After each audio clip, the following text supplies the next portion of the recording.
Go down to the potter's house, and there I'll allow you to hear my words. So I went down to the potter's house, and there he was doing work at the potter's wheel. But the vessel he was working on with the clay. Ile Yerusalemu sitatulia hata haki yake itakapotokea kama mwangaza na wokovu wake kama taa iwakavyo. Father, I pray that you may bless your word. Baba, naomba kwamba ulibariki neno lako. As your people listen to this voice, watu wako wanaposikiza sauti hii, I pray that you may be able to communicate to each one of us. Naomba kwamba ukaweza kuwasilisha kwa kupitia kwa kila mmoja wetu. Touch this vessel of clay. Gusa hiki chombo cha udongo with your grace and spirit to communicate the full counsel of God. Na neema na roho wako kuwasilisha ushauri kamili wa Mungu. I pray to decrease as you increase and Jesus is glorified. Naomba kupungua unapoongezeka, Yesu anapotukuka. In Jesus mighty name. Katika jina kuu la Yesu. Amen. Amen. It has been said that a picture speaks better than 1,000 words. Imesemekana kwamba picha hunena zaidi ya maneno 1000. There are things in life that we remember because we saw them vividly. Kuna vitu ambavyo huwa tunakumbuka katika maisha maana tuliviona vizuri na kuvikumbuka vizuri. Everything that you have seen in life that made an impact in your life, kila kitu ambacho umeona katika maisha yako ambacho kileta mabadiliko katika maisha yako, has always marked you for eternity. Kimekuweka alama kwa ajili ya milele. Like when we have seen that the events that happened in the year 2007, kama vile tuliona matukio yaliyokuweko mwaka 2007, and some of you who remember in the year 1992, na wengine wenu mnaokumbuka mwaka 1992, some of us who are old enough what we saw in the year 1982, wengine wetu ambao tumekuwa kiasi kile ambacho tuliona 1982, and in the most recent what we also saw in the year 2017, na pia kile ambacho tuliona katika mwaka 2017. Those are pictures that have been marked and engraved in our minds that we can never forget. Hizo ni picha ambazo zimewekwa na zimetiwa kwa mawazo yetu, hatuwezi tukasahau. And it is very important for us to understand, na ni muhimu sana kwetu sisi kuweza kuelewa, that there are words that we may forget, kwamba kuna maneno tunaweza kusahau, but what we have seen that has made an impact in what we have seen in life, lakini kile ambacho tumeona na kimeleta mabadiliko kwa kile ambacho tumeona katika maisha yetu. There are certain pictures that change us forever. Kuna picha fulani ambazo hutubadilisha milele. Praise the name of the Lord. Na Bwana Yesu lisifiwe. From the text that we have just read, kwa maandiko ambayo tumeyasoma, the Lord was speaking to his servant prophet Jeremiah. Bwana alikuwa ananena mtumishi wake nabii Yeremia. And there are things that I want us to see this afternoon. Na kuna vitu ambavyo ningependa tuone dhuhuri ya leo. In times when our ears are deaf to hearing God, katika nyakati ambazo masikio yetu yamekuwa kiziwi kutosikia Mungu, God may choose to do something that we are able to see for him to catch our attention. Mungu anaweza chagua kufanya kitu ambacho tutaweza kuona ndio ashike umakinifu wetu. Praise the name of the Lord. Bwana lisifiwe. There are many things that we have seen in acts of calamities. Kuna vitu vingi ambavyo tumeona katika wakati wa majanga. Acts of kindness. Katika matendo ya that we saw and they have remained with us. Ambayo tumeona na yamesalia nasi. There are things that we can see the men of God in the Bible who saw things and were transformed. Kuna vitu ambavyo tunaweza ona watumishi wa Mungu waliona katika Biblia na waliobadilika. Let us take an example of Moses. Tuchukue mfano wa Musa. Exodus chapter number 3. Kutoka sura ya 3. When Moses saw the burning bush, Musa alipoona kichaka cha waka moto, the Bible says when he saw that bush was burning and there was no smoke and it was not consumed, Biblia inasema kwamba wakati aliona kichaka kinawaka moto na hakuna moshi, he said to himself, I will turn aside and see. Alijiambia kwamba tutageuka na nione. When he saw this thing, alipoona jambo hili, it caught his attention. Lilimfanya kama kinika. Much more than a voice that could have spoken. Zaidi ya sauti ambayo ingelinena. And when he saw that bush and he said, I will turn back, na alipoona kichaka hicho na akasema nitageuka, it clearly says that he stopped everything that he was doing. Inasema waziwazi kwamba aliacha kile kitu alichokuwa anafanya. He did not look to the sheep he was taking care of. Hakuangalia tena kondoo aliokuwa anachunga. He did not look at where he was standing. Hakuangalia tena alikokuwa anasimama. But his focus was on the bush that was burning, which was strange. Mtazamo wake ulikuwa kwa kichaka kilichokuwa kinawaka na hakiteketei. At that moment when he saw and he decided to focus on, wakati aliona na akaamua kutazama pale, that is when the Lord spoke to him. Hapo ndipo Bwana alimnenea. Praise the name of the Jina la Lord. Bwana Yesu lisifiwe. There are times that as a nation when we fail to hear the voice of God, Nyakati ambapo kama taifa tunapokosa kusikiza sauti ya Mungu, God may allow certain things to happen so that we can all see. Mungu anaweza ruhusu vitu fulani vitendeke ili kwamba tuweze kuona. You know, we can hear words and we can interpret them differently. Wajua tuweza sikia kwa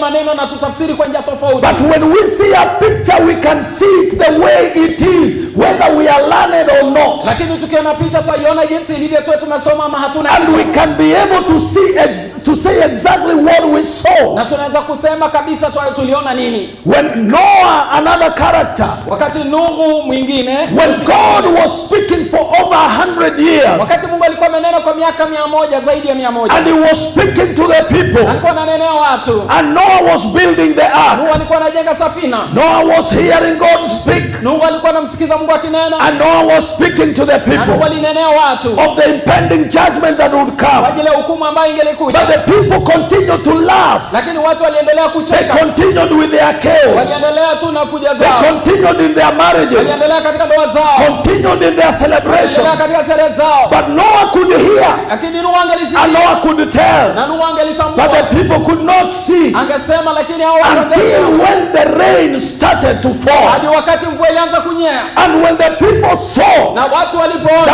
what they were being told is real, walichokuwa kiambiwa ni ukweli. that's when they started running to Noah, Hapo ndipo walianza kumkimbilia Nuhu. banging on the ark, Wakibisha safina. saying, "Open for us." Sema tufungulie. But Noah told them, Lakini "The walimwambia Lord took the key. Bwana alichukua ufunguo. I can do nothing about Kufanya it." chochote But kuyahusu. now they saw, Lakini sasa and waliona. they all ran to where Noah Wote was. wakakimbilia Nuhu. Praise the name of the Lord. Bwana Yesu lisifiwe. Now we get back to our Sasa text. tukirudi kwa maandiko The yetu. scripture is very clear. Maandiko ni wazi mno. The Lord was speaking to the Bwana Israelites, alikuwa ananena wa Israeli. but the people were not attentive Lakini watu hawakumakinika. until God spoke to Hadi Jeremiah. Mungu akanenea Yeremia. And he told Jeremiah, Ambia Yeremia, "I want you to go down, nataka uteremke kule go to the potter's kwa house." nyumba mfinyanzi. Jeremiah could have asked a question. Yeremia angeliuliza swali, As a prophet, kama nabii, what relationship do I have with the potter? nina uhusiano gani na mfinyanzi? But the Bible Lakini says Biblia inasema Jeremiah was obedient. Yeremia alikuwa He mtiifu. never questioned, Hakuuliza but maswali. he went Lakini down alienenda. and he stood at the potter's Akasimama house. kwenye nyumba ya mfinyanzi. And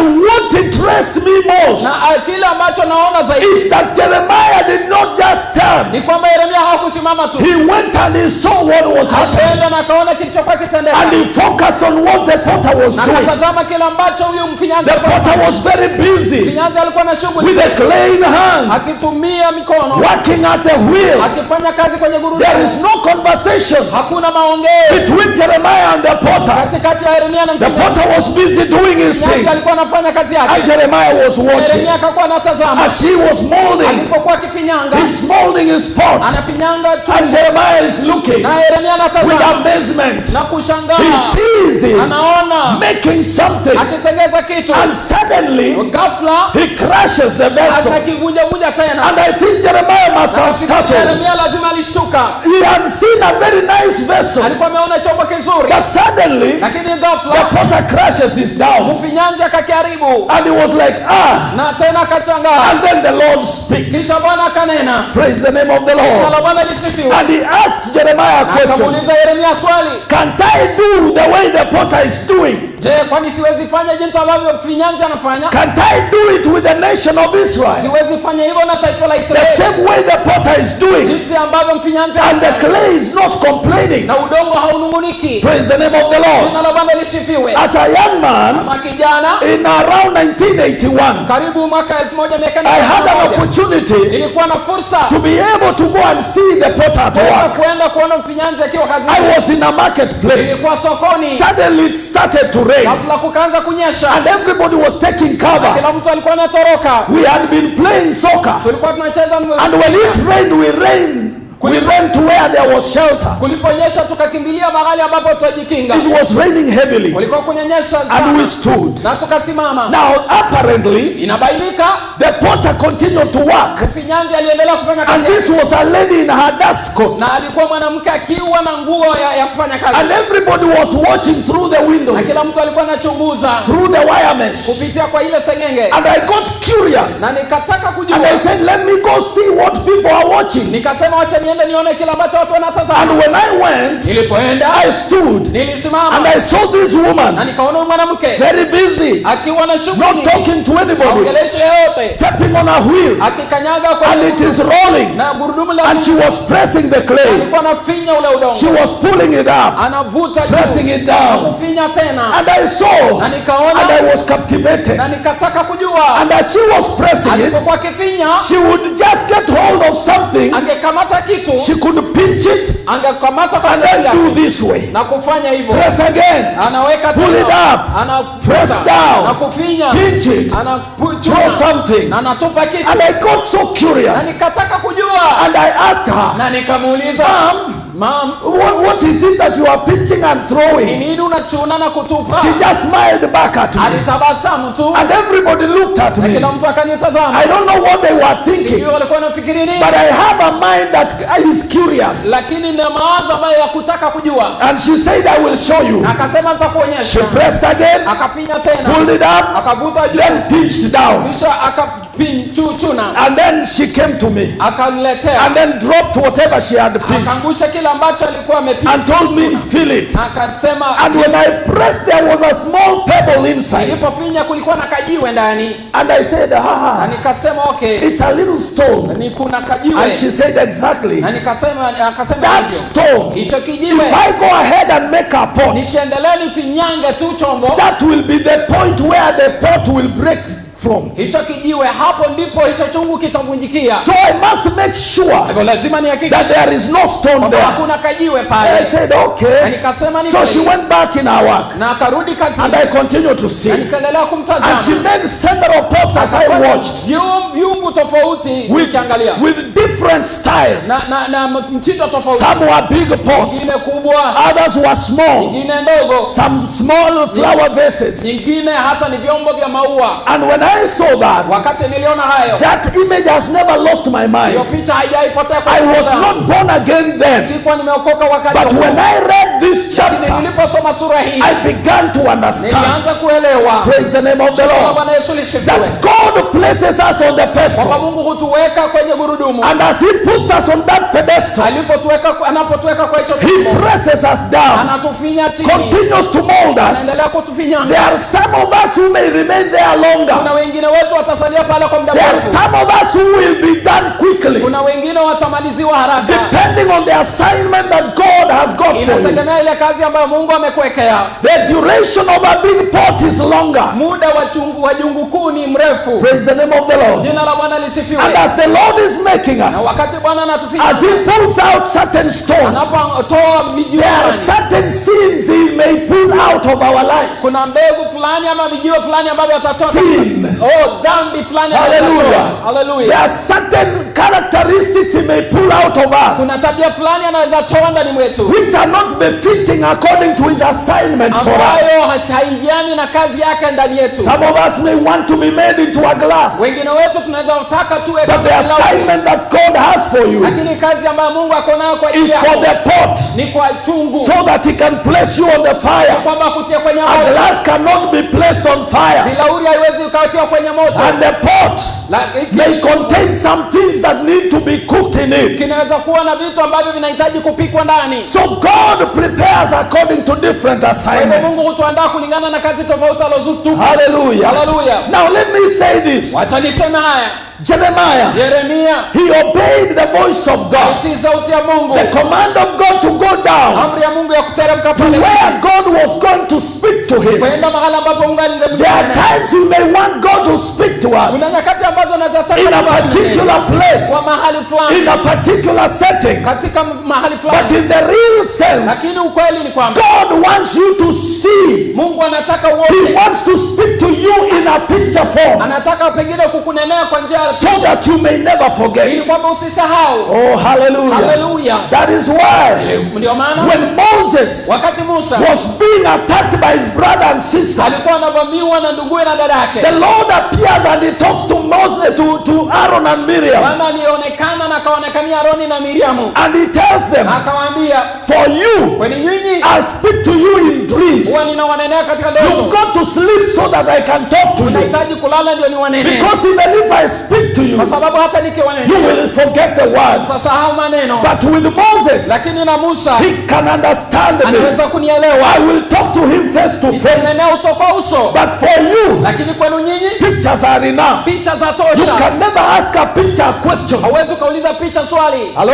Hello? You can never ask a picture a question. hauwezi ukauliza picha But swali, you can ask a person who is talking. lakini unaweza muuliza yule ambaye There are anaongea. points in life, Kuna nyakati katika maisha in yako, your walk with God, katika mtandao wako na Mungu, where you don't need to ask God a question. ambapo hauhitaji kumuuliza He Mungu will swali, only give you a picture atakupa tu picha so that you can see ili kwamba uone and understand na it. The uielewe. Bible says Biblia inasema the vision is for an appointed time. maono ni ya wakati, So write it boldly kwa hivyo andika kwa so that whoever who can see ili it kwamba yote atakayeona can read and run with it asome na kimbia nayo without any further explanation. kwa maelezo You mengine. see the picture of the writing Unaona picha ya and maandishi it propels you na to run. inasukuma kukimbia. Oh, hallelujah. Hallelujah. Glory to God. Utukufu kwa Mungu.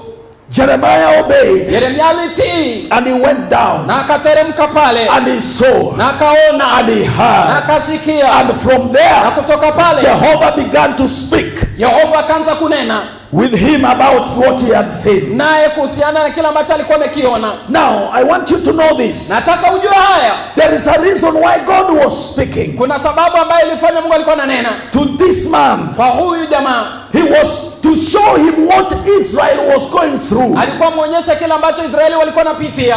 Israel was in a state of rebellion. Israeli ilikuwa katika hali ya uasi. Israel had heard so much about God, Israeli ilikuwa imesikia kuhusiana na Mungu, but they were not ready to listen. lakini hawakuwa tayari The kusikiza. same way as a nation of Kenya, Jinsi ambavyo taifa la we Kenya have heard about what God has said. tumesikia kile ambacho Mungu amekuwa We have akisema. heard about God saying and talking about revival. Tumesikia Mungu akinena na akisema kuhusiana na uvivio. But there is nothing much we are doing in Lakini preparation. hakuna kingi ambacho tunafanya kuhusiana na We maandalizi. hear it, Tunasikia, we continue with our lives. tunaendelea na maisha yetu. We hear it, Tunasikia, we rejoice and we say revival is coming. tunashangilia na kusema But we uvivio waja. continue to live in our careless Lakini lives. tunaendelea kuishi kwa maisha ya Oh, kutojali. hallelujah. Haleluya. But the time has come Lakini wakati umekuja that God demands kwamba Mungu anaitisha that we should never remain kwamba silent. tusisalie tumenyamaa. In Isaiah, what we have read, Katika Isaya kile ambacho tumesoma, Isaiah was speaking and saying, Isaya alikuwa ananena na this kusema, is what the Lord is saying. haya ndiyo Bwana yosema, For Zion's sake, I will not remain kwa sababu ya silent. Sayuni sitanyamaza.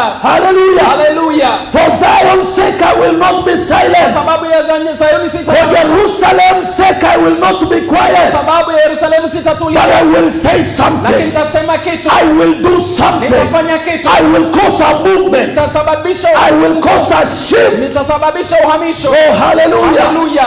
Until Hadi something happens that will be seen. kitu kitendeka ambacho kitaonekana. As a people of this nation, Kama watu wa taifa hili we must reach a point lazima tufike mahali as believers. kama waumini. I told you last Sunday, Niliwaambia Jumapili iliyopita, God depends upon the carriers of His Mungu presence. anategemea wabeba uwepo wake. He depends upon the carriers of His name. Anategemea wabeba jina People lake. who have a relationship with Watu God. walio na uhusiano na Mungu. Let me submit to us as a nation. Wacha niwaletee habari hii. God does not depend upon the Mungu politicians. hategemei wanasiasa. He says very clearly, Anasema waziwazi mno, the people that will cause a change in this watu nation ambao wataleta mabadiliko katika taifa hili are the people who carry His name, ni watu wanaonibeba, are the people who carry His ni identity. watu ambao wanabeba utambulisho wake.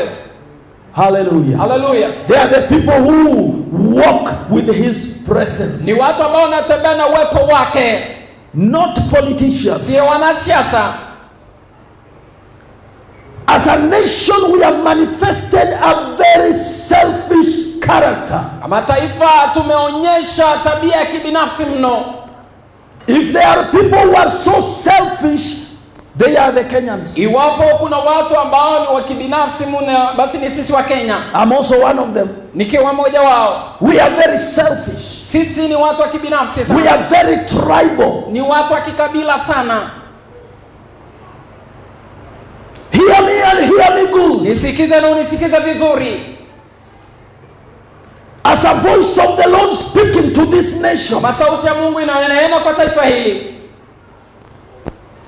there must be a shift. Lazima kuwepo na uhamisho ama mabadiliko. There must be a change. Lazima kuwepo na mabadiliko. There must change in the conversation we are having. Lazima katika maongeo ambayo tuko nayo yabadilike. Let me say this with all due respect. Na heshima yote. Prayer is not an emergency thing. Maombi sio jambo la dharura. Prayer is a lifestyle. Maombi ni mtindo wa maisha. But repentance is an emergency. Lakini toba ni jambo la dharura. Hallelujah. Hallelujah. The Lord was talking to Jeremiah. Mungu alikuwa anamnenea Yeremia. And he told him, akamwambia, that when I decide and I plan evil against you, ya kwamba nikiamua na kupanga maovu dhidi yenu, there is an expectation I need. Kuna matarajio ambayo nahitaji. That these people to hear, kwamba watu hawa ili wasikie, so that they can do something with all the urgency, ili waweze kufanya jambo fulani na udharura, and repent, na watubu, change their mind, wabadilishe mawazo, change what they are doing, wabadilishe wanachofanya, change their direction, wabadilishe mwelekeo wao, and turn back, na wageuke, and align themselves with me. Na wajilainishe nami. He says very clearly in verse number 8. Anasema vizuri sana katika mstari wa 8. But if that nation about which I spoke turns from its evil way, I'll change my mind about the disaster that I had planned for it. Ikiwa taifa lile nililolitaja litageuka na kuacha maovu yake, nitagairi nisitende mabaya yale niliyoazimia kuwatenda. Hallelujah. Amen. This is God who is saying. Huyu ni Mungu ambaye ananena. He's telling Jeremiah, anaambia Yeremia, these people must remain in my hands. Watu hawa lazima wasalie mikononi mwangu. Do you know you can think you are in God's hands but you dropped long time? Je, wajua kwamba unaweza fikiri kwamba ungali kwenye mikono ya Mungu kumbe ulianguka kitambo kile? The Lord is clear. Bwana hapa anasema kinagaubaga. Let them remain. Wacha wasalie. Verse 6 he says, Israel, can't I deal with you like this potter, declares the Lord. Look, Israel, like clay in the potter's hand, so are you in my hand. Mstari wa 6 unasema, nyumba ya Israeli, je, siwezi mimi kuwatendea ninyi vile vile kama mfinyanzi huyu alivyotenda? Asema Bwana, angalieni kama udongo ulivyo katika mkono wa mfinyanzi, ndivyo mlivyo ninyi katika mkono wangu, nyumba ya Israeli. The hand of God can never be upon you until you are on the hand of God. Mkono wa Bwana huwezi kuwa juu yako hadi uwe juu ya mkono wa Mungu. Praise the name of the Lord. Hallelujah. The hand of God mkono wa Mungu can never rest on you to bless you huwezi kutoa juu yako kukubariki until you have submitted yourself into the hand of God. hadi ujitiishe katika mikono wa Mungu. Now let me say this. Wacha niseme haya. The Bible talks about Jesus Christ entering the temple. Biblia inaongelea Kristo akiingia kwenye hekalu. When he was going for a ceremony that was yearly. Alipokuwa akienda kwenye sherehe ya kila mwaka. In Luke chapter number 2. Katika Luka sura ya 2. And the Bible says Jesus went there with their parents. Biblia inasema kwamba Yesu alienda pale na wazazi wake. And apparently he remained behind. Bainika kwamba alisalia nyuma. To the parents they had lost their son along the way. Kwa wazazi walikuwa wamempoteza mwana. And they looked for him I think for 3 days. Na walimtafuta nafikiri kwa siku 3. Because it was a long journey. Kwa sababu ilikuwa safari kusafiri And safari they ndefu. come and they found him in the temple. Waliporudi walimpata kwenye hekalu. Jesus was seated Yesu there. alikuwa ameketi pale. And as he's seated there, Alipokuwa ameketi pale, he's being asked questions. anaulizwa maswali, And he's answering the questions. anajibu maswali hayo. Praise the name of the Jina la Lord. Bwana Yesu lisifiwe. And as he is talking to them, Anapowaongelesha, they ask the questions wanauliza maswali, and he answers the questions. anajibu maswali. He asks very tough questions Anauliza maswali magumu and the rabbis are surprised. na marabi ama walimu Hallelujah. wanashangaa. Amen. The teachers were so surprised. Walimu walishtuka And they wondered how this young boy knew the na scriptures. walishangaa huyu kijana anajuaje maandiko hayo. But Jesus was there. Lakini Yesu alikuwa When the hapo. mother asked him, Wakati mama alimuuliza, "Son, what have you done to us? mwanangu umetufanyia nini? You have troubled us. Umetutatiza. We thought you were lost." Tulidhani umepotea. And Jesus replied, Yesu akaitikia, "Didn't you know je, hamkujua I'm supposed to be in my father's business?" kwamba nafaa kuwa kwa shughuli ya babangu? And they looked at Na him, walimtazama but they kept quiet. lakini wakanyamaza. But one thing I want to submit Lakini to kimoja us, ambacho nataka and this kuelezea, is me thinking, na ni mimi the nafikiria time for Jesus to propel into ministry had not yet come. wakati wa Yesu kujisukuma kwenye injili, kwenye huduma hauko umefika. He was not ready Hakuwa for him ametayari to get into ministry. ili aingie katika huduma But the kikamilifu. Bible says, Lakini Biblia inasema after that statement, baada ya usemi huo he left the temple and went to the parents. aliondoka kwenye hekalu na karudi kwa wazazi. And the scripture says, Na maandiko yanasema, and after he went, na baada ya kuenda he submitted alijitiisha, and he obeyed the parents akatii na kunyenyekea kwa wazazi for 18 years. kwa miaka 18. 18 years. Miaka 18.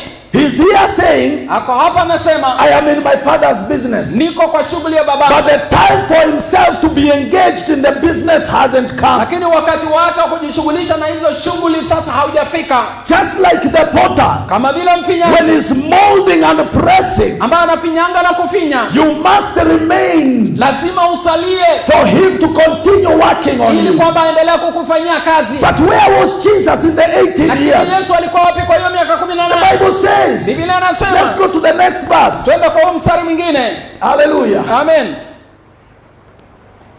After Jesus had remained with them, Baada ya Yesu kusalia na wao with the parents submitting to them, na wazazi akijitiisha kwao, Jesus increased in wisdom, Yesu akazidi kuendelea katika increased hekima in stature. na akazidi katika kimo. And now look at this. Sasa ona haya, And in favor with God and men. akimpendeza Mungu na kupendeza wanadamu. 18 years. Miaka 18, His submission utiifu wake brought increase in wisdom. ulileta kuzidishwa katika hekima. His obedience Utiifu wake brought in the favor of God. ulileta kibali cha Mungu. He continued to grow physically, Aliendelea kukua katika kimo, but he continued to grow as an all-round person lakini alikuwa katika nyanja zote, in wisdom, katika hekima and he found favor. akapata kibali, So that the time, ili kwamba when the time comes for him to stand to speak, wakati ujapo, ili kwamba usimame uanze the kunena, hearers will want to listen to him. wasikilizaji watataka kumsikiza. Praise the name of the Jina Lord. la Bwana lisifiwe. Because we find after he goes through the baptism, Kwa sababu tunapata kwamba anapoenda kwa ubatizo in Mark chapter number 1 verse 9, katika Marko 1:9, that after he was baptized, kwamba baada ya kubatizwa, hallelujah, haleluya, now he's coming at age 30 sasa anakuja akiwa na miaka 30 and is about to begin his na ministry. ako karibu kuanza huduma yake. But if there is someone to announce him, Lakini kama kuna mtu wa kumtangaza, when John sees him, wakati Yohana alimwona, he sees him as a lamb, alimuona kama mwana and kondoo, he announces him as a lamb, akamtangaza kama mwana kondoo, and he announces his mission. na anatangaza huduma yake. Hallelujah. Haleluya. But after he has baptized him Lakini baada ya kumbatiza and the heavens open, na mbingu zikafunguka, the God the Father speaks Mungu Baba akanena and he says, akasema, this is my beloved son, huyu ni mwana wangu mpendwa in whom I am well pleased. ambaye napendezwa naye. Until you please God, Hadi upendezwe Mungu, you can never please men. huwezi pendezwa wanadamu. Until God says you have pleased me kabla Mungu aseme in umenipendeza your walk with me, katika mtembeo wako na that now my hand is coming on you, kwamba sasa mkono wangu waje juu you yako, can never please men. huwezi ukapendeza wanadamu As much as you continue to struggle. hata ukijaribu kung'ang'ana jinsi gani. And God made an Na announcement. Mungu akafanya tangazo, He prepared the platform for him. aliandaa jukwaa kwa ajili yake, And he said, na akasema, this is my beloved huyu ni son, mwana wangu in mpendwa whom I am well pleased. ambaye napendezwa naye, Listen to him. musikizeni. Hallelujah. Haleluya, Be attentive to him. makinika kwake, He is going to be speaking. anaenda kunena, And when he speaks, na anaponena I am the one who is speaking. mimi ndio nanena. Praise the name of the Lord. Bwana lisifiwe. Now the favor of God, Sasa kibali cha Mungu compounding the favor of man, kikikutana na will kibali cha give you Mungu audience. itakupa wasikizaji. That's why wherever he went, Na ndio maana kokote alienda, even the disciples of John, hata wanafunzi wa Yohana they started to leave John behind. walianza kuacha Yohana And they started following him. na waanze kwanza kufuata Yesu, And they went. na wakaenda. Even one of the disciples Hata mmoja kati ya wanafunzi of John the Baptist said, wa Yohana wakampatizaji akasema, behold, the whole world is going after him. tazama ulimwengu wote unamfuata yeye. Master, Bwana, they are going. wanaenda, We are decreasing here. tunapungua hapa. And John knew it. Yohana alijua, And he told them, akamwambia, didn't I say je, that sikusema whoever is coming after kwamba me yule atakayekuja baada yangu will go before me? ataenda mbele zangu, I will go down, nitaenda but he will chini, continue increasing. naye ataendelea I kuongezeka. will decrease, Nitapungua, but he will continue to lakini increase. ataongezeka. Why? Kwa nini? Because he had found the Kwa favor sababu of alikuwa God. amepata kibali cha Because Mungu, he had obeyed kwa sababu God. alikuwa ametii Mungu, He had remained in the hand of alikuwa God, amesalia katika mkono wa of Mungu, molding and making, kufinyanga na to a kufanya moment that now he became ready as a vessel to be used by kwa God. kiwango kwamba akawa chombo kilicho tayari kutumiwa na Mungu. Oh, hallelujah. Haleluya. That's why Ndio maana Jeremiah Yeremia is talking to us. anatunenea, He's speaking to us anatunenea that God is saying, kwamba Mungu yuasema, these people, hawa watu Kenya, Kenya, yes, I have ni said, kweli nimesema I have good plans for nina you, mipango mizuri kwa ajili yenu, but you have to watch your lakini ways. lazima mchunguze njia You have zenu, to watch your lazima lifestyle. mchunguze mtindo wa maisha You yenu, have to watch and deal with your selfishness. lazima mchunguze na kukabiliana na You have to uchawi. repent. Lazima mtubu, Because I have said, kwa sababu nimesema I am going to make something out of the nation. ninaenda kufanya kitu, kutengeneza kitu kutoka kwa taifa hili. But if that nation does evil in my eyes by not obeying me, I'll change my mind about the good that I said I would bring on it. Verse number 10. Mstari wa 10, Biblia inasema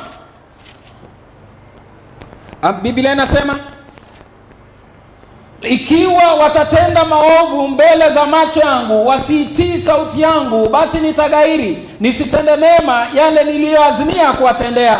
Hallelujah. Amen. God is saying he can change his mind. Anasema kwamba anaweza badilisha mawazo yake. Hello. Don't think that God cannot change his mind on you and me. Usidhani kwamba Mungu hawezi kubadilisha mawazo yake kukuhusu wewe. God can change his mind. Mungu anaweza kubadilisha mawazo yake. God, if he changed his mind on Israel, he can also change his mind on Kenya. Iwapo Mungu alibadilisha mawazo yake kuhusiana na Israeli, pia anaweza gairi kuhusiana. That's why I said prayer is not an emergency. Ndio maana nilisema kwamba maombi sio dharura, But repentance is an emergency. lakini toba ni dharura, That we must repent. kwamba lazima tutubu. That's why Jesus Christ, Ndio maana Yesu Kristo he called on everyone aliita kila mtu that we all repent. kwamba sisi sote tutubu, We change our mind. badilisha mawazo yetu, We change our ways. badilisha njia zetu, We change our acts. badilisha matendo yetu. Oh, hallelujah. Haleluya. God showed them their folly, Mungu alionyesha upungufu wao, makosa but yao, he also showed them the remedy. lakini pia aliwaonyesha njia ya kusuluhisha. Their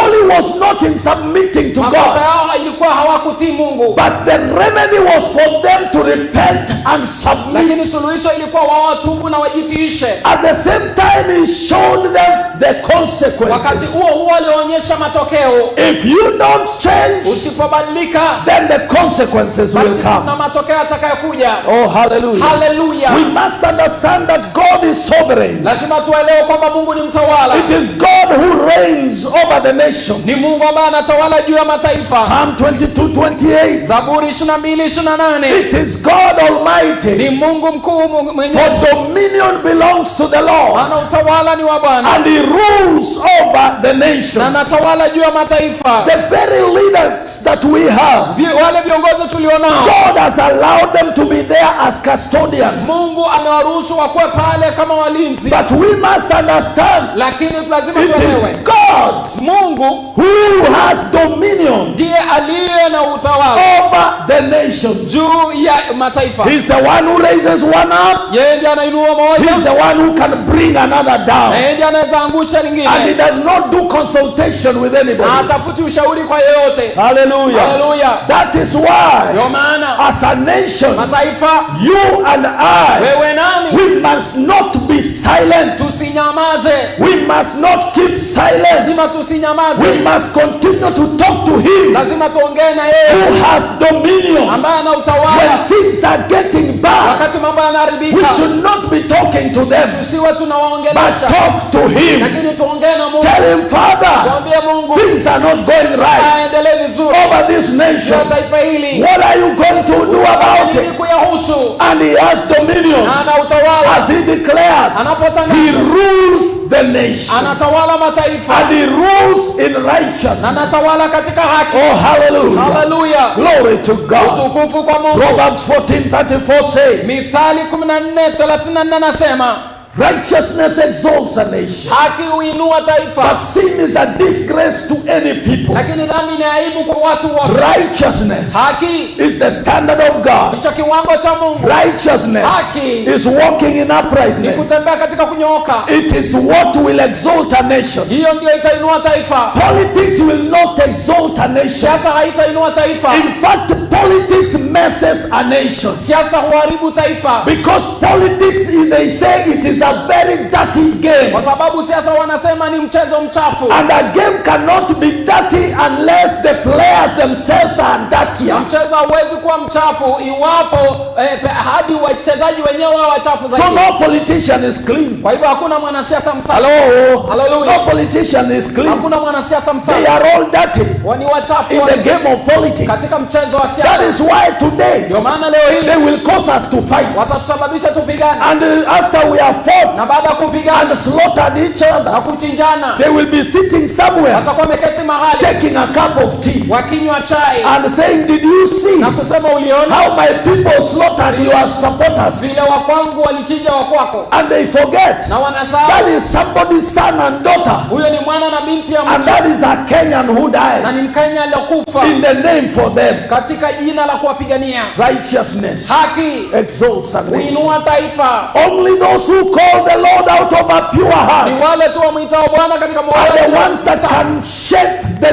destiny of this nation. ndio watachonga na kuamua hatima ya taifa hili. And that is why God is Na saying, ndio maana Mungu yosema, do not be silent. msinyamaze, Call upon the name of the Lord. liitie jina la Bwana. Oh, hallelujah. Hallelujah. Pray to him. Omba kwake. He says, Anasema the prayers of a sinner, maombi ya mtenda they dhambi are just noise in his ears. makelele katika masikio That yake, the prayers of the righteous, lakini maombi ya mwenye haki, these are the ones that God hears. haya ndio Mungu husikia. Your mandate is to pray. Wajibu wako ni kuomba. Hallelujah. Hallelujah. Your mandate is to pray. Wajibu wako ni kuomba. My mandate is to pray. Wangu ni kuomba. That's why Jeremiah in chapter number 9, Ndio maana katika Yeremia he was crying and he said, alikuwa analia na kusema, oh, that my head, kwamba macho yangu, oh, that my head kwamba kichwa changu were spring of water, kingelikuwa chemichemi ya maji, and my eyes a fountain of tears. na macho yangu yawe chemichemi ya I would weep day and night for the slain of my people. nitalia usiku na mchana kwa sababu ya kuuawa kwa watu. Now this is a man of God. Huyu ni mtumishi wa Mungu. This is a prophet Huyu ni nabii. called called of God, ambaye ameitwa na Mungu, who was saying, I don't desire to be silent. ambaye alikuwa anasema kwamba sitamani kunyamaza. I pray that God give me more tears like a river, Naomba kwamba Mungu unipe machozi zaidi so kama that day and night, ili kwamba usiku na mchana that I may cry for my kwamba people, nikalie kwa ajili ya watu my wangu, people that are being slaughtered, watu wangu ambao wanachinjwa, my people that are being killed. watu wangu ambao wanauawa. Now let me say this. Sasa wacha niseme haya, When a child wakati cries, mtoto analia, that is not news, hiyo sio habari, because children cry all kwa the sababu time, watoto hulia kila wakati, even when they have nothing hata kama hawana to kitu cry about. cha kulilia, They cry. wanalia. When they want to eat, Wakitaka kula, they cry. wanalia. When you lock them in, Ukiwafungia, they cry. watalia. In the morning when they wake up, Asubuhi wakiamka, instead of smiling, badala kutabasamu, they greet you with a cry. watakusalimia na Hello? Am I talking to somebody? nanenea mtu. Even when you want them to eat, Hata ukitaka you wale, are thinking good of them, unawawazia mema, and they don't feel like eating. na wahisi They kula, cry. watalia. That is their way of saying yes and no. Hiyo ndio njia yao kusema ndio. Praise the name of the Lord. Jina la Bwana. When a woman cries, Wakati mwanamke that will analia, be not so big hii news, haitakuwa habari kubwa, because they cry all kwa the sababu time. kila wakati When they wanalia, are happy and excited, wakifurahia, wamechangamka, they will cry. watalia. Am I talking to somebody? Ninaongelesha mtu When they are excited wakiwa wamesisimuka that something they wanted to do, kwamba kitu ambacho they walitaka have kufanya, succeeded, wamefaulu, they feel so happy, watahisi and they wamefurahia, begin to cry. wataanza kulia. You ask them, why are you Ukiwauliza crying? unalia nini, And they will say, na watakwambia because I feel happy. nimefurahi. You mean when you are happy, instead of laughing, you cry? Maanisha kwamba ukifurahia badala That ya is kusema not utalia. news. Hiyo sio habari. Praise the name of the Lord. Haleluya. When they are sorrowful, Wakati wana huzuni, they will also ya cry. watalia. So you may not understand Unaweza them, kosa kuelewa, because they are prone to kwa cry. sababu wao wanalia, But when you beat them up, lakini ukiwachapa they will wail and cry. wataomboleza na That kulia. way you will know Hivyo utajua that one is not happy. hiyo There is some pain na involved. uchungu hapo. But let me narrow it down. Lakini wacha nilete When a chini. man Wakati cries, mwanaume analia, that is news. hiyo ni habari. Hello?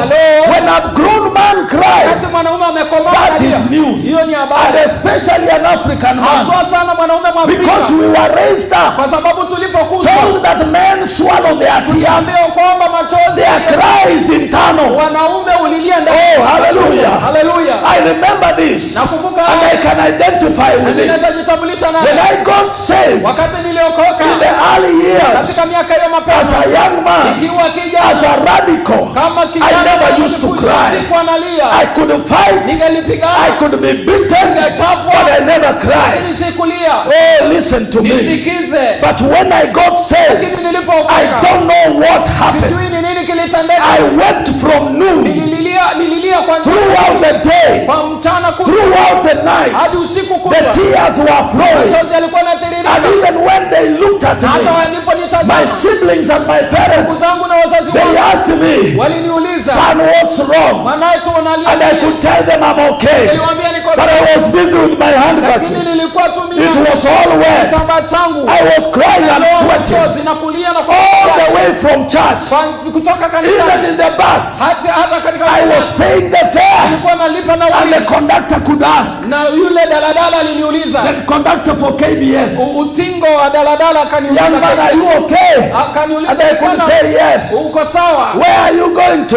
unaenda wapi? And I could say Jericho. Ningesema And he Yeriko, could give me a ticket. angenipatia But I tiketi, continued to lakini cry. niliendelea kulia. Why? Kwa nini? Because heaven had been deposited in me. Kwa sababu mbingu ilikuwa I was imetuandalia. feeling something I'd never felt. Nilikuwa nahisi kitu ambacho sijawahi hisi. I was remorseful for what I had done. Nilikuwa nahuzunika kwa ajili ya wale ambao nilikuwa Oh, hallelujah. Hallelujah. Because something had kwa happened. sababu kitu kilikuwa Now kimetendeka. Jeremiah was Sasa asking, Yeremia alikuwa and he anauliza, was saying, na alikuwa anauliza, oh, I pray ninaomba that my head laiti kichwa changu were a spring of water, kingekuwa maji and my eyes na macho a yangu fountain of tears. chemichemi ya I machozi, would weep day and night nilipata kulia usiku na for the mchana slain of my people. kwa ajili ya mabinti wangu waliouawa. I don't know. Sijui When you see unapoona our sons wana wetu dying like last Sunday, wakifa kama Jumapili I iliyopita, don't know what got into your sijui heart. nini kiliingia ndani ya moyo I wako, don't know what we thought. sijui nini wanavyowaza. I don't know what the leaders are thinking. Sijui viongozi wanawaza nini. Because as they are talking and talking, wanapoongea na kuongea, some family is crying over their familia children. zingine zalia kwa sababu ya watoto wao. Some mother is crying over their son. Fulani walia kwa sababu ya mwanawe. Some fathers and sisters are crying baba na madada wanalia over what has happened. kwa sababu ya kilichotendeka. And this is where I ask, where are the believers? Hapa ndipo nauliza waumini mu wapi? Because we can change this. Kwa sababu tuweza kubadilisha haya.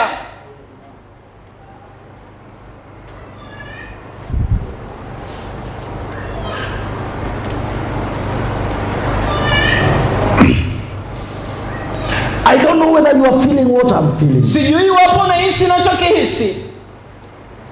Because when you know and you feel the pain of death. Kwa sababu ukijua na uhisi uchungu wa mauti. Because of some careless leaders. Kwa sababu ya viongozi wasiojali. Who are so selfish. Ambao wana ubinafsi. Thinking about themselves. Wanajifikiria wao wenyewe. Thinking about power. Wanafikiria kuhusiana na mamlaka. At the sacrifice of human life. Na kutoa muhanga uhai wa wanadamu. This is what Jeremiah was feeling. Haya ndiye Yeremia alikuwa anahisi. That I will not be silent. Ya kwamba sitanyama. I will not be silent. Sitanyama. I will bang on the door of heaven. Nitabisha milango ya mbinguni. I will talk to the Father. Nitaongea na Baba. I will express my frustration. Nitaonyesha usumbufu wangu. I will call on him. Nitamuita yeye. That you who has dominion. Wewe uliye na utawala. You who rules over the nations. Wewe unayetawala mataifa. See what is happening here. Tazama kinachotendeka hapa. Because we are not going to the right direction. Kwa sababu hatuendi mahali panapofaa. We don't want to see what happened in the previous years. Hatutaki kuona kilichotendeka katika miaka iliyopita. Praise the name of the Lord. Jina la Bwana Yesu lisifiwe. Hallelujah. Amen.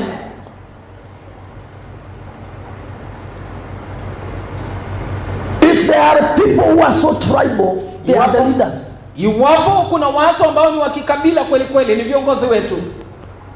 Gathering tribes to surround themselves. Wanakusanya makabila na kuzunguka, wanawazunguka.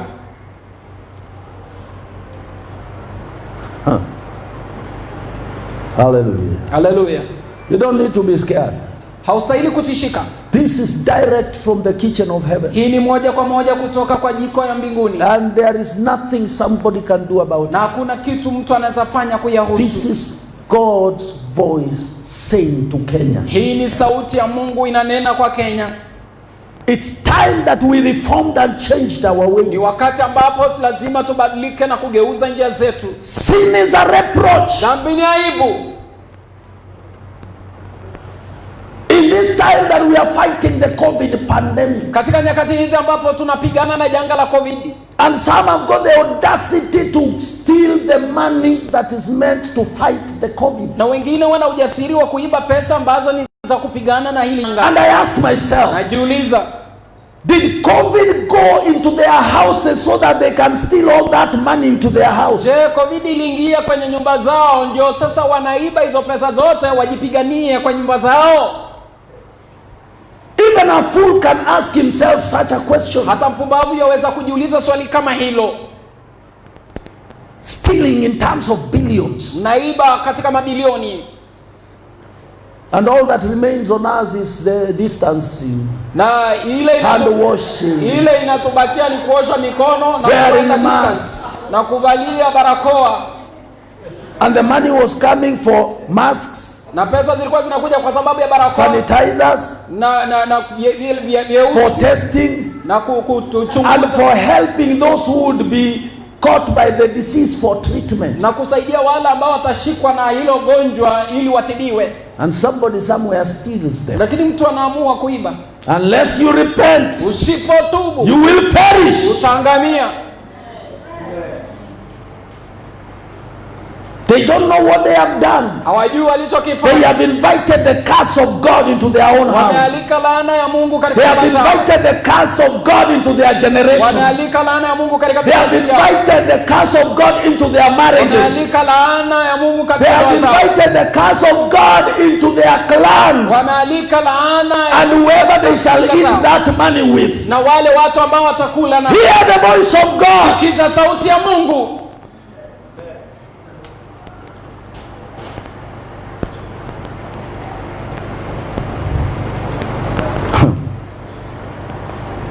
And that's why, Na ndio maana as Kenyans, we need to style up. kama Wakenya lazima turekebike, That we should not just be called into meetings and we run. kwamba tusiitwe tu katika mikutano na kukimbia tu. The disease is still lingering somewhere. Hilo gonjwa bado linazunguka zunguka mahali. Hallelujah. Amen. I'm still born again. Bado nimeokoka And I'm on my way to heaven. na niko kwa barabara ya kwenda mbinguni ile. Hallelujah.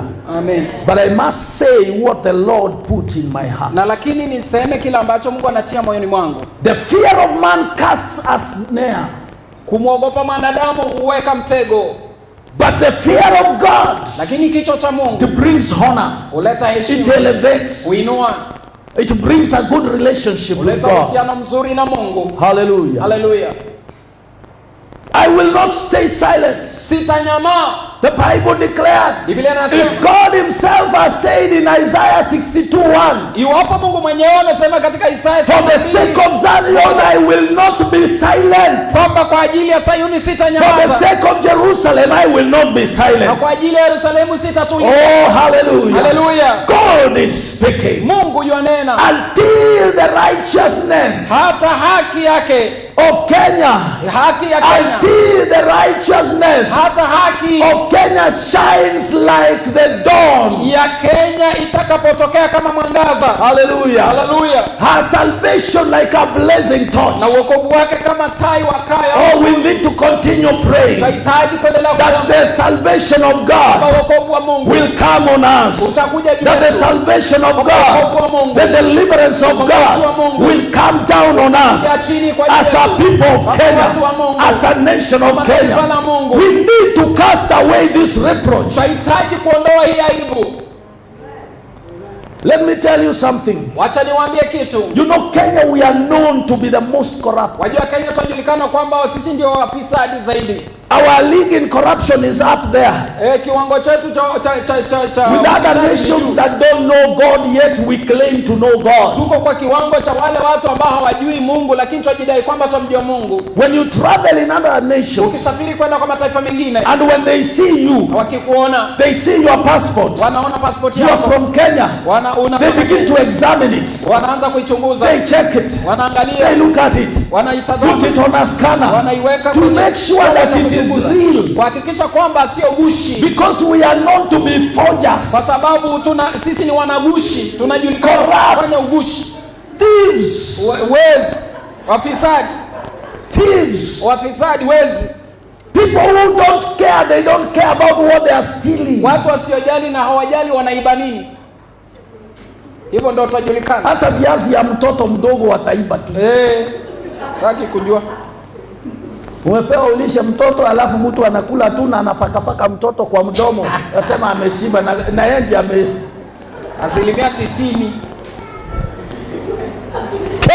Kenya, wake up. Tuamuke. They ask you questions. Wanakuuliza maswali. They check you and they check you. Wanakuchunguza kweli kweli. There are some other nations that people are stripped naked. Kuna mataifa mengine ambako watu wanavuliwa nguo zote, anakuwa uchi. They check you upside down. Wanakuchunguza chini juu to make sure you are not carrying drugs. Kuhakikisha haujabeba madawa kulevya. You think I'm joking? Mnadhani kwamba nacheza? Just look at the text messages you receive on your phone.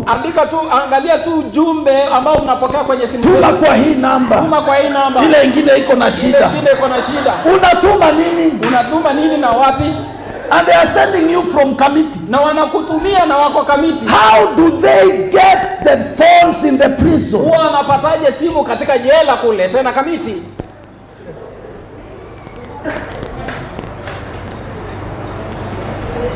Kenyans. Wa Kenya.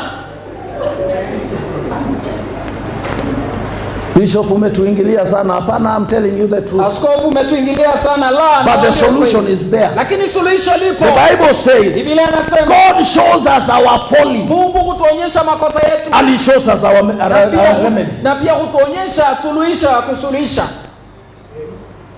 There's a nation I went to preach. Kuna taifa ambalo nilienda kuhubiri huko. In East Africa. Hapa Afrika Mashariki. And I was seated in the bus. Nilikuwa nimeketi kwenye basi. I was with one brother, he is no longer with us. Nilikuwa na ndugu mmoja, hayuko nasi sasa. We were traveling to Kigoma. Tulikuwa tunaenda Kigoma. I don't know what one of them did in the bus. Sijui mmoja wao alifanya nini kwenye lile basi. And one of them said, na mmoja wao akasema, stop behaving like Kenyans. Wacha kuwa na tabia kama ya Mkenya bana. And I looked and I said, Na nikatazama nikaangalia.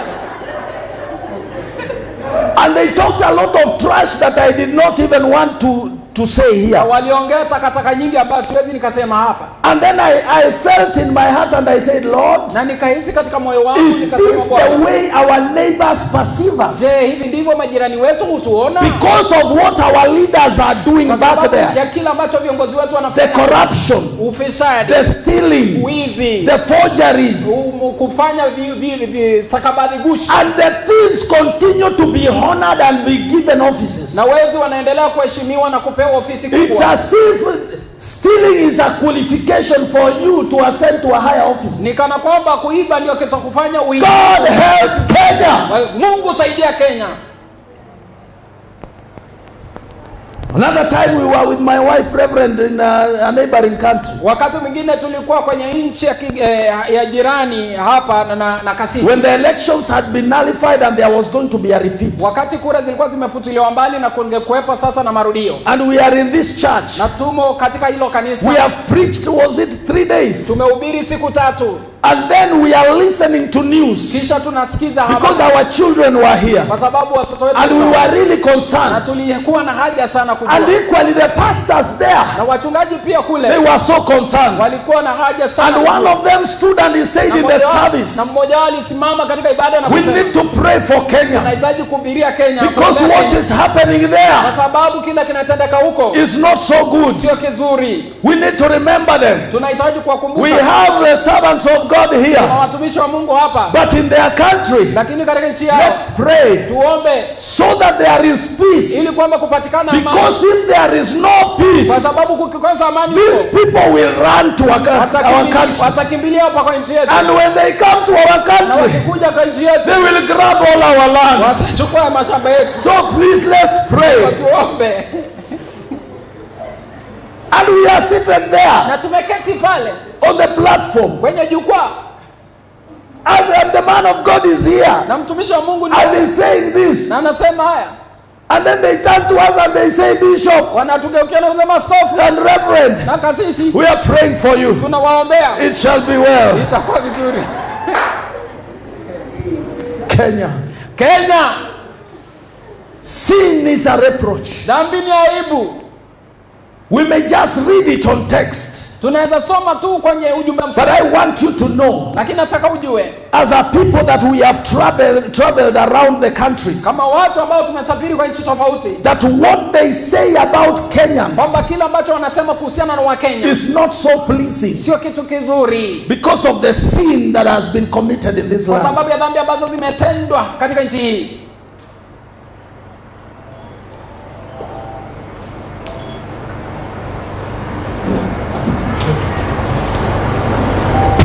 It's not an emergency. Maombi sio jambo la dharura. Repentance is an emergency. Toba ni jambo la dharura. The only thing that can avert the calamity. Cha pekee ambacho kinaweza epusha janga. Is for us to repent. Ni kwetu sisi kutubu. And turn our ways. Na tugeuze njia zetu. The Bible says in Luke chapter 13 verse 5. Biblia inasema katika Luka 13 mstari wa 5. I tell you no, But unless you repent, you too all will perish. This is Jesus saying. Huyu ni Yesu anasema katika mstari wa 5 ya kwamba nawaambia sivyo, lakini msipotubu ninyi nyote mtangamia vivyo hivyo. He was telling and warning those people. Alikuwa anawaambia na kuwaonya watu wale. The only way to avert destruction was through repentance. Njia ya pekee ya kuepuka na janga ni kutubu. Hallelujah. Amen. Revelation chapter number 2:5. Ufunuo Yohana 2:5. This is what it says. Haya ndiyo Biblia inasema. Remember the height from where you have fallen. Repent and do the things you did at first. If you do not repent, I will come to you and remove your lampstand from its place. Basi kumbuka ni wapi ulikoanguka, ukatubu, ukayafanya matendo ya kwanza. Lakini usipofanya hivyo naja kwako, nami nitakiondoa kinara chako katika mahali pake usipotubu. This is Jesus saying. Huyu ni Yesu Kristo anasema. That the only solution kwamba suluhisho la pekee for us to remain in good books with God kwetu sisi kusalia kwa vitabu vizuri vya Mungu is by us ni repenting. kwetu sisi kutubu. And after repenting from where we fell, Baada ya kutubu kutoka mahali we tulipoanguka, need to begin doing the works of righteousness we used to do. tunahitaji kwanza kufanya matendo ya haki tuliyokuwa tunafanya hapo. Hello? So that he does not come. Ili kwamba asije, Because Jesus is coming. kwa sababu Yesu The Lord is coming. Bwana yuaja. And he may come and remove our lamp from its place. Na anaweza kuja na atoe taa ama kinara chetu kutoka kwa nafasi yake. When he removes that, Akiondoa hicho kinara, we are in trouble. basi tuko kwenye matatizo. No protection, Hakuna ulinzi, no security, hakuna usalama, no mercy. hakuna rehema. There has to be a change. Lazima kuwepo mabadiliko, A change of heart, mabadiliko ya moyo, a change of mind, mabadiliko ya mawazo, and a change of what we na do. mabadiliko ya kile tunachofanya.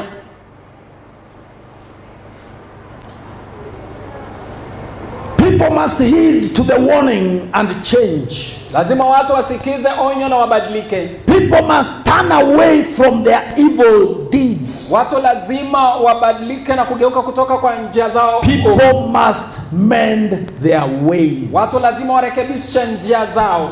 Where you walk, Mahali utembeako, how you walk, utembeavyo, who you walk with, utembeaye naye, what you do, ufanyacho, what you talk, usemacho, how you live. unavyoishi. There must be a change. Lazima kuwepo mabadiliko.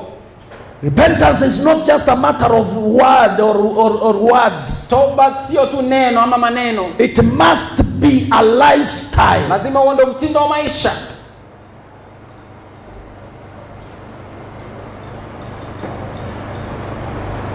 Zacchaeus Zakayo, modeled for us. Zakayo anatutolea mfano He mzuri. showed us a very good example in chapter 19 verse number 8. Alituonyesha mfano mzuri sana katika kitabu, katika mlango wa 19 mstari wa 8. In Luke 19, Luka 19 mstari wa 8. he clearly brought it out. Alionyesha waziwazi.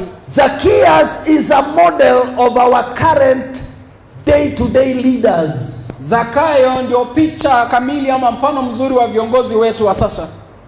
He did not care about the way Hakujali jinsi ambavyo or the means he acquired his wealth. ama njia ya kupata mali. The fact was that he was wealthy. Jambo ilikuwa kwamba alikuwa mwenye mali. The only thing he cared about was that I am wealthy. Cha pekee alichojali ni kwamba alikuwa na The mali. end justifies the means. Basi mwisho ndio unaamua njia. When I have to kill somebody and end up with their money, Iwapo nitaua mtu na niwe na pesa zao, it doesn't matter. haijalishi. So long as I've got it, Mradi nimepata. people will see I am rich. Watu wataona mimi ni tajiri.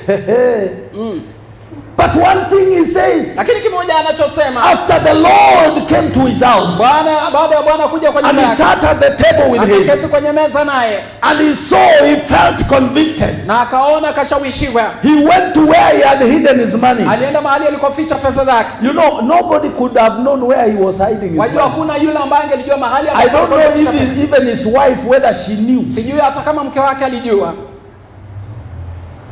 He went and he removed. Alienda akazitoa. And the Bible says, Na Biblia inasema he gave back. akazirudisha. Look, Lord, here and now, I give half of my possessions to the poor. In the real fact, it was not even his possession. He was giving back to the people he had robbed. Zakayo akasimama akamwambia Bwana, tazama Bwana, nusu ya mali yangu nawapa maskini.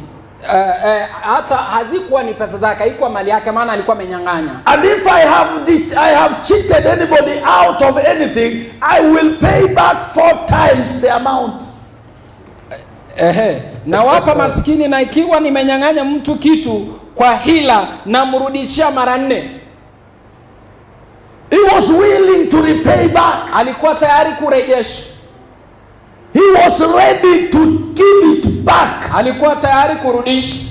And he was ready now. He has quit his lifestyle. Alikuwa tayari na akakuwa amewacha maisha yake. And what does Jesus say in the next verse? Yesu alisema nini kwa mstari wa 9? He said today, alisema leo salvation has come to this house. Umefika nyumbani humu. Because this man too, kwa sababu huyu naye is a son of Abraham. Ni mwana wa Ibrahimu. Hallelujah. Amen. Prayer alone, maombi peke yake, without restitution, pasipo kurejesha, is just hot air. Ni hewa moto. Yaani ni tupu tu. I may pray from morning till evening. Naweza omba kuanzia asubuhi hadi jioni. If what I stole I have not given it back, iwapo kila ambacho niliiba sitakirudisha, that will not bring healing. Hilo halitaleta uponyaji. I speak as a servant of God. Ninanena kama mtumishi wa Mungu. That if you are giving back, ya kwamba nikirudisha, that is when now salvation comes. Kwamba hapo ndipo wokovu huja. That what they have stolen from us, kwamba kila ambacho wametuibia, return it back. Kirejeshe. We want our billions. Tunataka mabilioni yetu. Hello? Hello? We want our billions. Tunataka mabilioni yetu.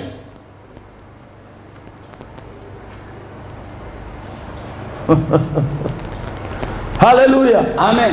Yes, they must give us back our billions. Lazima warejeshe mabilioni yetu. To show that they have had a change of heart. Kuonyesha kwamba wamebadilisha mioyo yao. And they must stop putting us against each other. Na lazima waache kutugawanya na kutupiganisha. Don't go for those meetings. Musiende kwa hiyo mikutano.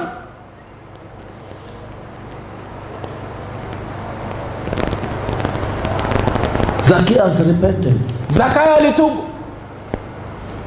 And God said, na Mungu alimwokoa. Salvation has come to this house. Yesu akasema kwamba wokovu umeingia nyumbani mwako. After we pray, baada ya kuomba, what does God say? Mungu anasema nini? He looks and he says, you have to give back. Anatazama na kusema basi inabidi return. Rejesha.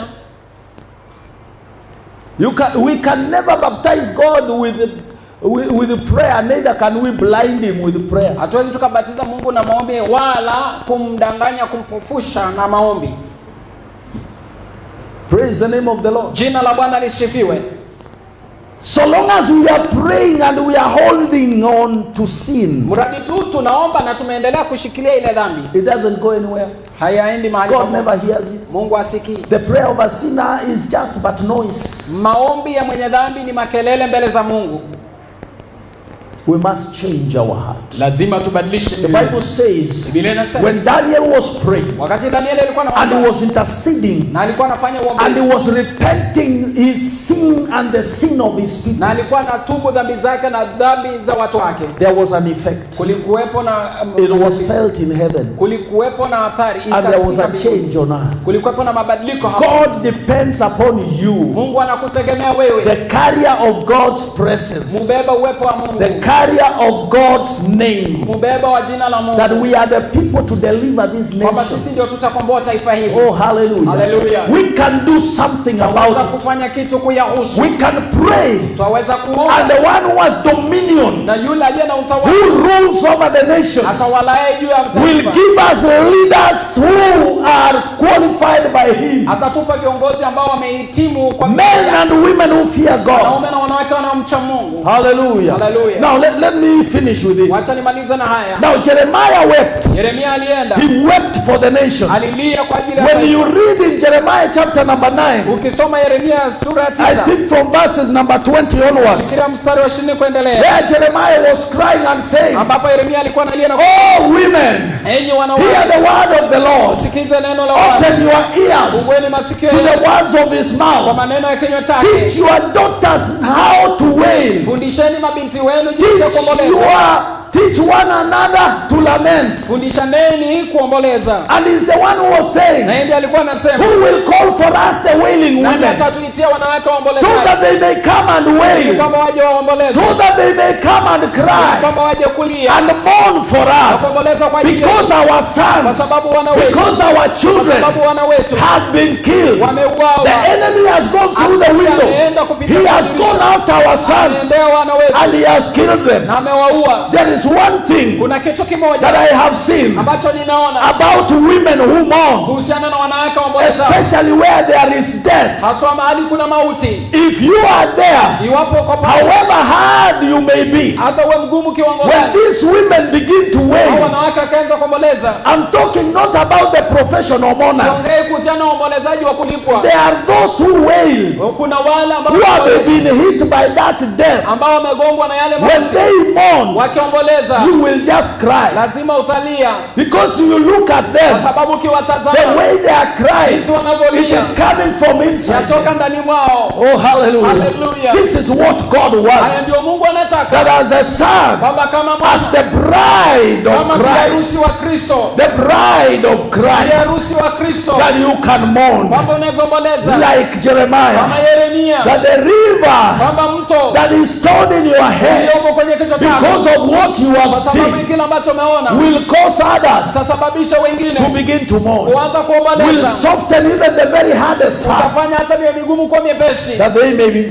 changed. ili kwamba wakabadilike. The Bible says Biblia inasema prayers of intercession maombi ya uombezi must be offered ceaselessly. lazima yapeanwe kwa kutokoma. 1 Timothy chapter 2 number 1. Timotheo wa kwanza 2 sura ya kwanza The Apostle Paul mstari wa kwanza, mtume told Paulo Timothy aliambia Timotheo that prayers must be offered. ya kwamba maombi lazima yapeanwe, Intercession. uombezi. I urge them, Ninawasihi first of all, Mwanzo. that requests, prayers and intercession and thanksgiving be made for everyone. basi ndugu, tunakusihini kwa habari ya kuja hapana, samahani. 1 Timothy 2:1.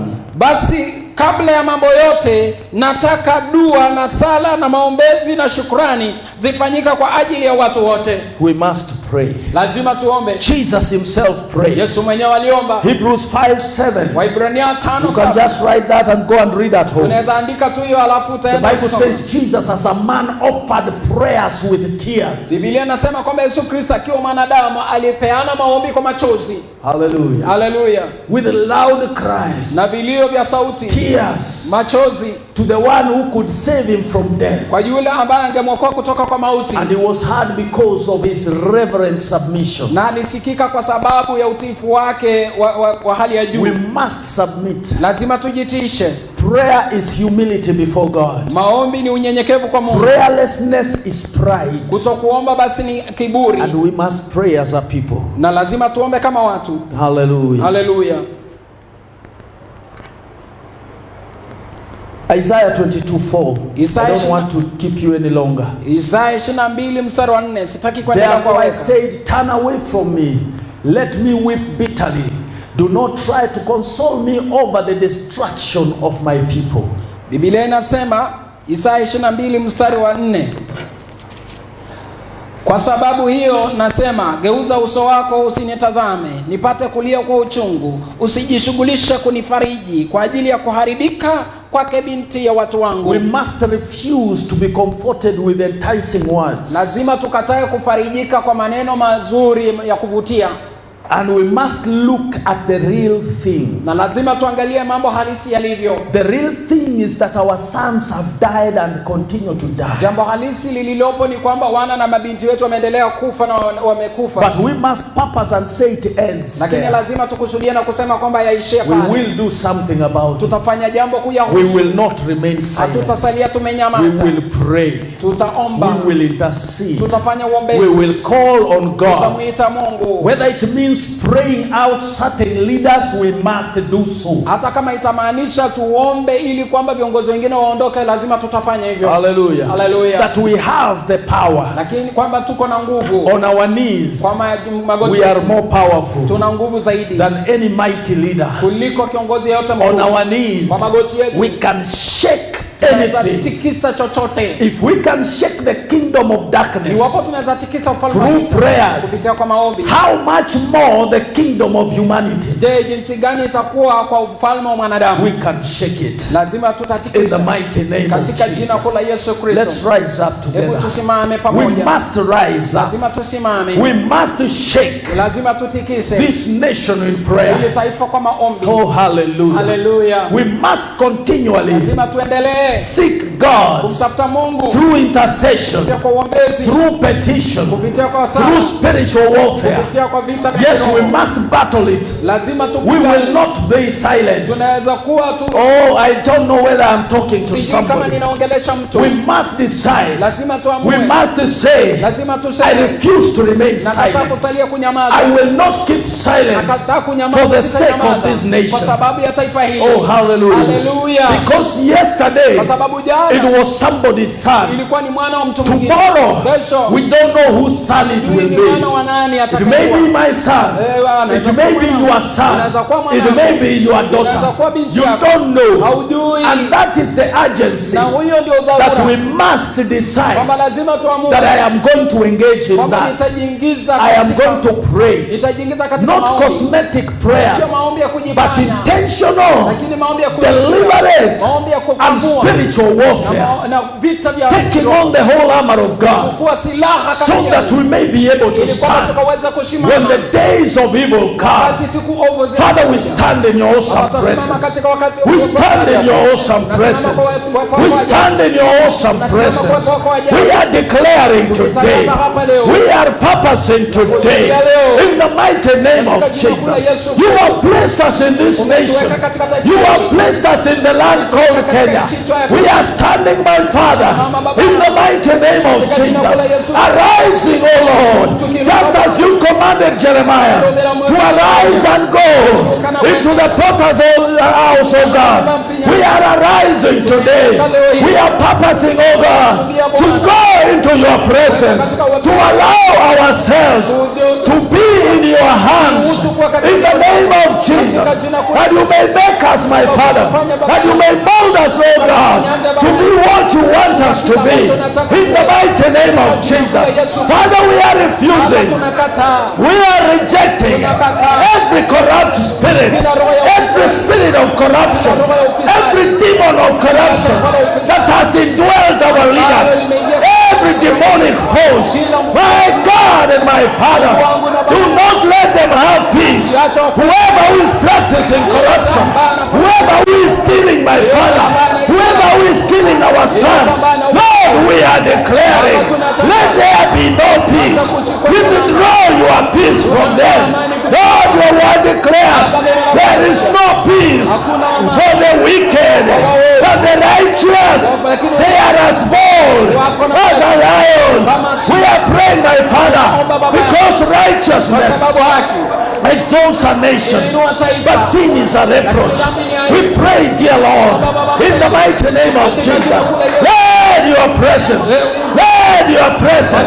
is confilled, my Father, the workers of iniquity, the workers of corruption, the workers of tribal clashes. Let your spirit cause havoc in their camp in the mighty name of Jesus. My God and my Father, you who has dominion, you who has dominion, you who rules over nations, we pray for your intervention. We pray for your intervention over this nation. nation, my Father, in the mighty name of Jesus. Where they have, my Father, hidden our resources, where they have hidden our billions, my Father, expose them. Expose them, Lord. Deny them peace. Deny them sleep. In the name of Jesus. Invade their homes. Invade their homes. Invade their houses. Let them have no peace. In the mighty name of Jesus. Lord, release. Send your angels into their camps to scatter them, my Lord. To scatter them, oh God, out of their peace, out of their comfort. In the mighty name of Jesus. Father, we are praying. Contend with them that have contended with your people. Contend with them that have stolen from your people. Contend. Father, we repent. We repent of our sins. We repent of our iniquity. We turn back to you, my Father. We humbly bow before you. We turn back to you, O God. Remember mercy, my Father. Do not destroy us as a nation. Do not destroy us as a people. In the name of Jesus, we pray that you may come. That you may come through for us. Father, Baba, every satanic altar, every demonic altar of corruption, we uproot it by its foundation. We uproot it by its roots. In the mighty name of Jesus. Every demonic altar of tribalism and regionalism, Father, we destroy it. In the mighty name of Jesus. Your word has declared, they shall gather not by your cause, and you shall scatter them, my Father. Let those who are gathering in their own designs and plans, which are not approved of you, scatter them, O God. Send confusion in their camp and table. In the mighty name of Jesus. In the mighty name of Jesus. Father, we pray for righteousness in this nation. That righteousness to exalt this nation. For the sake of the righteous in this land. Father, may you remember us. May you remember us and heal this land. There are many sicknesses and diseases that have been released through demonic altars, through marine altars. We cancel them. We uproot them in the mighty name of Jesus. We pray for your intervention. Arise, O dear Lord. Arise, O Jehovah. Arise over this nation. We enthrone in this land. Lord, for the sake of the remnant, may you be enthroned. May you be exalted. In the mighty name of Jesus, I declare healing upon those who are sick. In the name of Jesus, I rebuke every spirit of infirmity, every spirit of depression, every spirit of stress. I dismantle and destroy it. In the mighty name of Jesus. Arise, O my Father,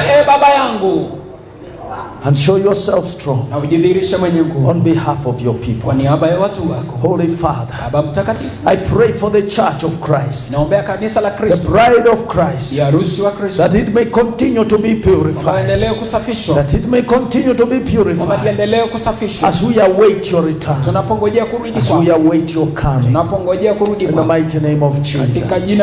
Father, may you show us where we are fallen from, that we may turn back to you with our whole heart. In the mighty name of Jesus. May we hear what the Spirit is speaking to the church. In the name of Jesus. Father, I pray that you may bless your children. Even those who are watching this telecast and they don't know you, Lord, may you draw them to save them. In the mighty name of Jesus. Wherever you are and you are hearing my voice, if you don't know Jesus as your Lord and Savior, I want you to pray with this. Pray this prayer with me. Dear Lord Jesus Christ, Bwana Yesu mpendwa I Kristo, repent of all my sins. ninatubu dhambi zangu I am sorry, Lord, for failing you. I pray right now, Bwana ninaomba have mercy on me. unirehemu. Write my name Andika jina langu in the book of eternal life. kitabu cha uzima wa milele. Jesus, Yesu, save me now. niokoe sasa. I believe in my heart Naamini katika moyo and wangu. I confess with my mouth. Ninakiri na kinywa You changu. are my Lord. Wewe ni Bwana wangu. Thank you, Father. Asante Baba. Let me pray with you, Father, in the name of Jesus. Baba, katika jina la I Yesu. pray for these dear ones who have repented, who have called on your name, ambao wameliitia that jina you may lako. save them, Lord. Ukawaokoe Bwana. Fill them with your spirit. Wajaze na roho wako. Fill them with your presence. Wajaze na uwepo wako. Hold them, Lord, Washikilie Bwana from falling. kutokana na In kuanguka. Jesus' mighty Katika name. jina kula Yesu. We pray, Father, Tumeomba sasa as Bwana, we worship you tunapokuabudu with our substance, na mali zetu with our offering. na sadaka May zetu. you bless your Bwana, children tubariki watoto even wako as they worship you. hata wanapokuabudu In the mighty name of katika jina kula Jesus. Yesu Kristo. Bless our jobs, Bariki kazi our zetu, businesses, biashara zetu and our lives, na maisha and yetu our families. na familia In zetu Jesus' mighty katika name. jina kula Yesu. Amen. Amen. Amen. Amen.